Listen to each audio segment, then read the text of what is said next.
a gente não podia deixar de perguntar uma coisa que eu acho que é super importante para todos nós, para a senhora também, né? Acho que todos nós temos assim um carinho e uma importância nas nossas carreiras devido ao Colégio Brasileiro de Parasitologia, né? Nós conhecemos os nossos grupos, nós formamos os nossos grupos, nós conhecemos os orientadores, os parceiros dos orientadores, as pessoas com quem a gente trabalha hoje, a nossa rede de contato. Eu acho que a nossa geração cresceu em cima das reuniões do colégio, a nossa geração galgou degraus em cima das reuniões do colégio e tem uma identificação gigante com o colégio, faz parte hoje de comissões do colégio, né? E eu tenho certeza que a sua geração também. Como que foi para a senhora essa relação com o colégio ao longo da sua carreira e quanto isso influenciou na sua carreira e o quanto a sua atuação dentro do colégio também influenciou o colégio, na sua opinião? Olha, o colégio é um caso de amor, né? Para todo mundo, porque todo mundo adora ir no congresso de parasitologia e se encontrar com o pessoal, confraternizar. Nossa, é um caso de amor, né? A gente até ficou muito chateado que a pandemia atrapalhou a nossa reunião de 2020. Mas o colégio, ele foi fundado em 1979. E foi, gente, num seminário nacional no Rio Grande, em Campo Grande, no Mato Grosso. Foi ali que começou o colégio, a criação do colégio. Antes não era congresso, era seminário. Eles chamavam Seminário Nacional sobre Parasitoses dos Bovinos, porque a eumitologia dominava. Você abrir anais desse simpósio, vocês vão encontrar somente trabalhos de eumitologia. Alguns poucos dentro de acarologia e insecta, e menos ainda sobre a protozoologia, né? O primeiro presidente foi o professor Alfeu, o Alfeu Beck. E o vice-presidente foi o Hermano, que morreu recentemente, que vocês devem ter visto, que eu escrevi alguma coisa sobre o Hermano de Melo, porque o Hermano formou lá na veterinária em Belo Horizonte, então eu conheci ele de lá, né? E o Hermano era uma pessoa também maravilhosa, né? E no final agora, que ele tinha aposentado, que ele era da universidade, ele era um jornalista. Então, mas não escrevia nada com relação a parasito ou com relação à nossa área. O Alfeu, ele continuou presidente, né? E depois, em 82, a cada seminário, a gente tinha mudança de presidente. O Laerte Gris também foi presidente e também já faleceu, né? O professor Hugo foi o vice-presidente. Eu não sei se a Patrícia ouviu falar do professor Hugo Rezende, uma pessoa também maravilhosa. Maravilhosa, né? ouvi falar muito. Ele foi professor do meu pai formou na Rural. Sempre me falou muito do Hugo. Ele e a esposa também foram... Ana Margarida, ela faz parte do nosso grupo de WhatsApp, eles são super ativos, o grupo do DPA. Super ativos. Ele mora aqui em Ribeirão Preto. De vez em quando, eu tenho notícia dele. Tinha um professor que era o Michael Horner, não sei se vocês ouviram falar também, que era da eumintologia, né? Agora, eu quero chegar num ponto importante da criação da revista. A revista, ela foi no 7º seminário que ela foi criada, 7º Seminário Brasileiro em São Paulo. Quem organizou foi a Maria Cecília Bressan, e ela que foi a primeira editora-chefe da revista, junto com o professor Alfeu. A Cecília, ela foi uma heroína, porque ela criar uma revista, e para manter essa revista, ela usava a casa dela. Ela tinha um local dentro da casa dela, onde ela fazia, né, a editoração, porque não tinha essa facilidade que eu tenho. Eu tenho a Cubo Multimídia hoje, né? Mas ela não. E é lógico que houve bastante problemas com relação à edição dos números, avaliação de trabalho, porque ela tinha que fazer tudo, né? E daí a revista foi para o Rio de Janeiro. E foi o editor, se não me engano, foi de 2002 a 2008, foi o professor Carlos Wilson. Foi isso mesmo, foi até 2008, isso aí. E aí o professor Carlos Wilson foi outro herói junto com o pessoal, que é o Adivair, que fazia editoração, né? E o pessoal que estava junto aí com o Carlos Wilson auxiliando nesse trabalho. Quando foi em 2008, isso foi em Curitiba, o Carlos Wilson fez a sugestão de que eu pegasse a revista, né? Aliás, em 2006, foi 2004, eu peguei o Colégio Brasileiro, presidente do Colégio Brasileiro, e fiz o congresso em 2006. E ainda fui novamente presidente até 2008. Quando foi em 2008, eu fiquei como editora da revista, né? E eu trouxe a revista para cá, e o professor Carlos Wilson mandou um carro lá do Rio de Janeiro, com todas as revistas impressas, trabalhos. Nós tínhamos 80 trabalhos atrasados para avaliação. Nós fizemos até um número especial, né? E daí eu fiquei com medo, eu tive medo de pegar essa revista. Era muita responsabilidade, né? Ela não tinha ainda nenhuma métrica de avaliação. E em português, claro, eu adoro português, mas quem é que lê português? E daí nós começamos a fazer um planejamento de colocar ela em ordem para depois começarmos a modificar a revista e fazer publicação em inglês. Eu tive resistência de um pessoal que ficou bravo porque a língua era portuguesa, que eu não podia publicar trabalho em inglês. Só que eu fiz a pergunta para eles: quem que lê português no mundo? Você lê inglês, mas se você tem interesse em conhecer todo o material e métodos, resultados desse trabalho, está em português, você já perdeu o interesse.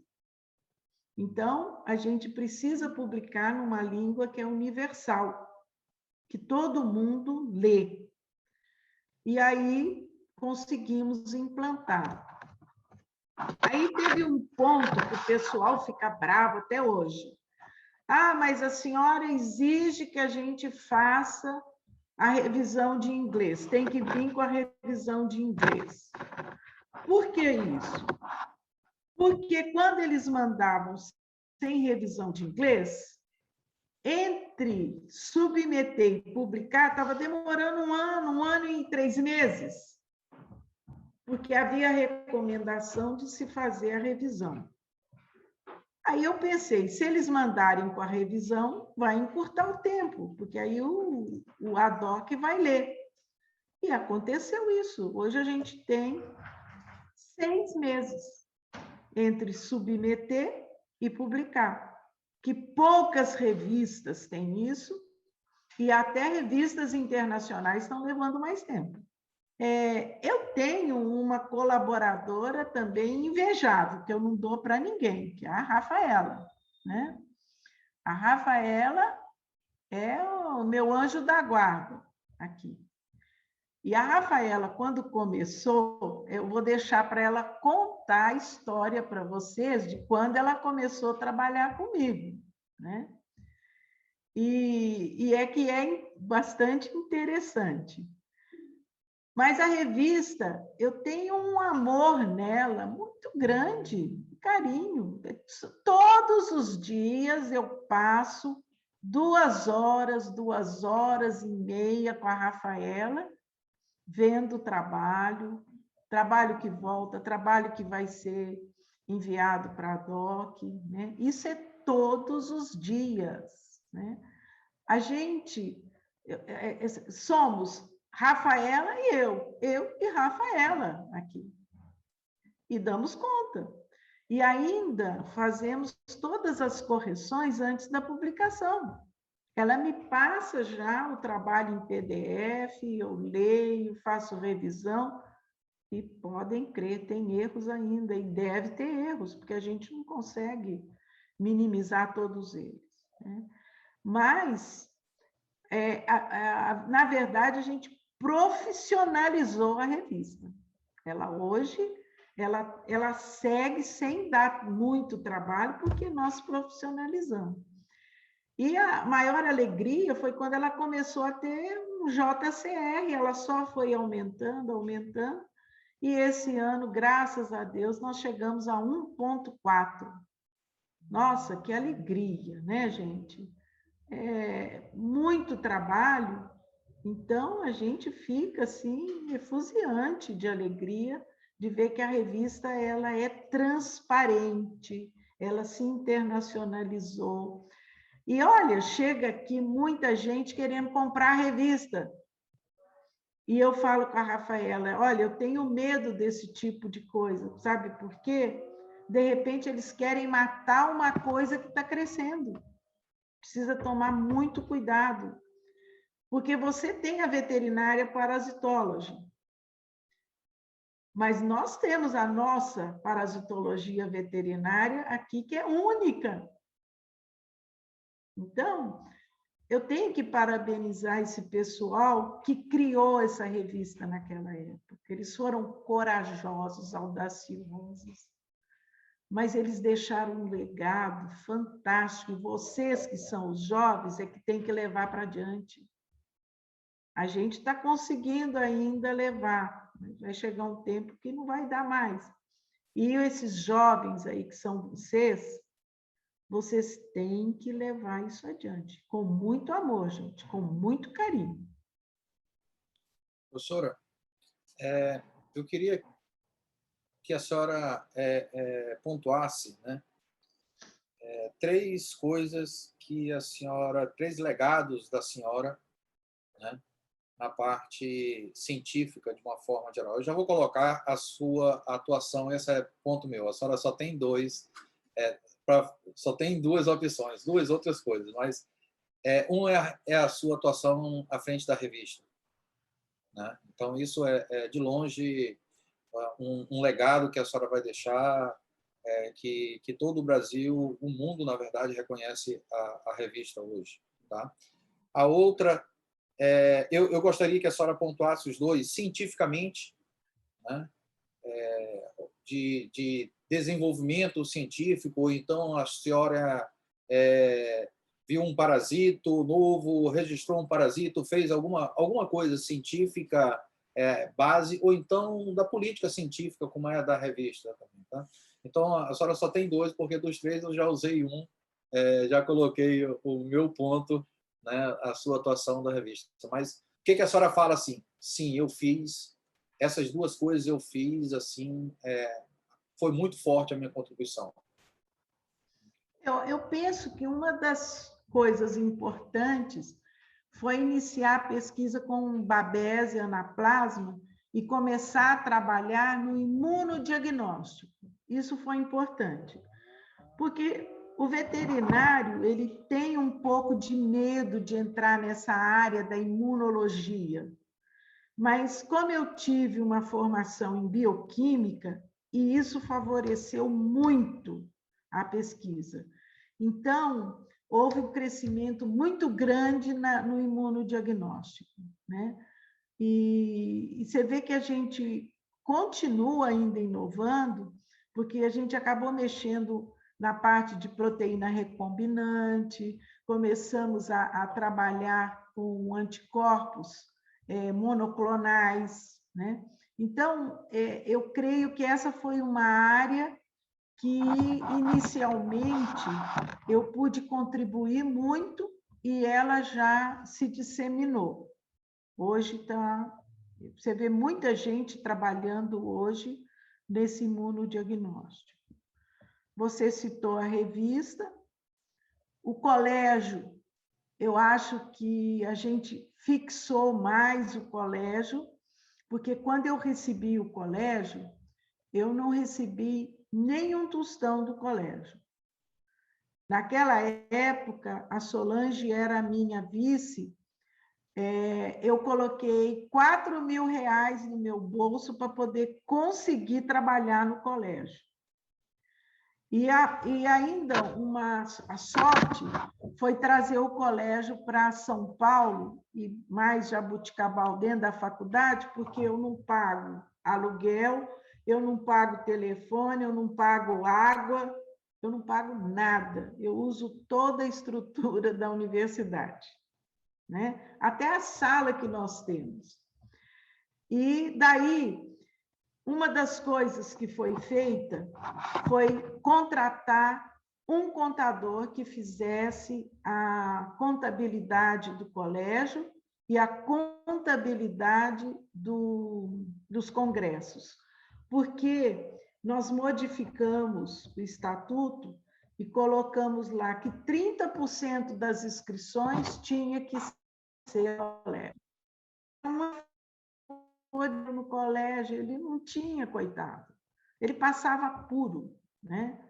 E com isso, olha, teve congressos, aquele de Campo Grande, ele gerou R$73.000 para o colégio. O de 2006, que foi eu que fiz, foi em Ribeirão Preto, foi 50 e poucos mil reais. E daí nós passamos a ter uma fonte de renda além dos associados pagarem aquela mensalidade, né? Praticamente nós não gastamos com viagem, não gastamos com nada, nem combustível, nada. E uma outra coisa importante foi cortar, se ela é uma revista online, por que eu vou imprimir ela em papel? Também foi reduzindo custo, reduzindo custo. O custo hoje do colégio ele é baixíssimo. E a revista, quando começou a cobrar a taxa de publicação, ela passou a ter dinheiro.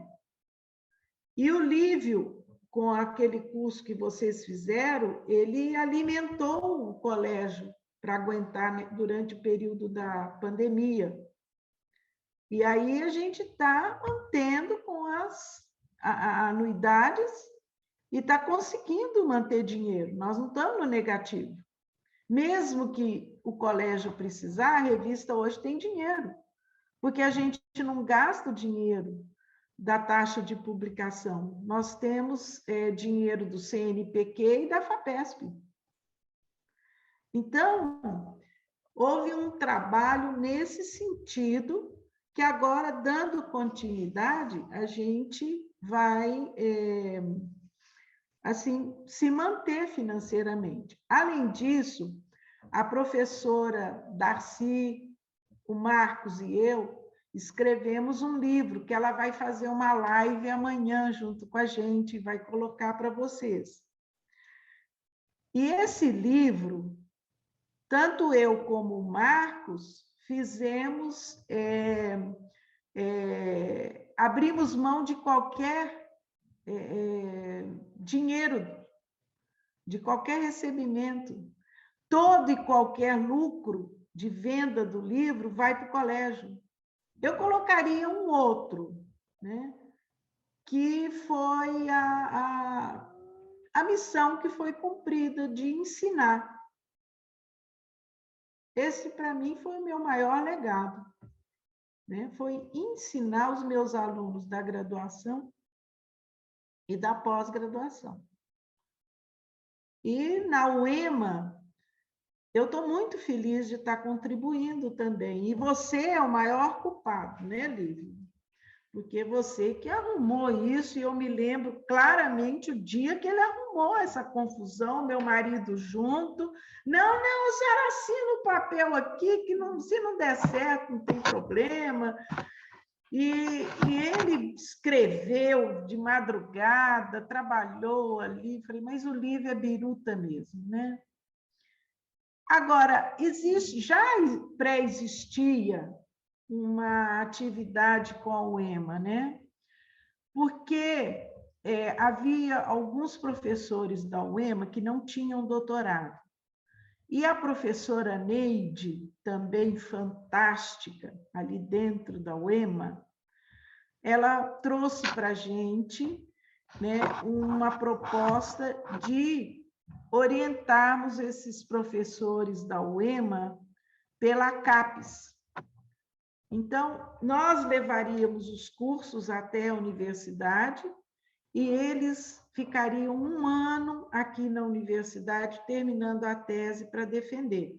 No início eram 14 alunos e ficaram 12. Eu fui orientadora da Socorro. Então, eu me lembro que eu fui dar um curso de imunodiagnóstico na UEMA. Eu carreguei o laboratório, eu levei equipamentos, soluções, tudo que vocês pensarem. E aí, eu paguei naquela época 700 e tantos reais, isso há 12 anos atrás, de excesso de bagagem. E demos o curso. Eles não entenderam aquele curso, porque eu mandei objetivos específicos para eles fazerem estudos no livro de imunologia do Reut. Teve gente revoltada, porque tinha que responder aqueles questionários, né?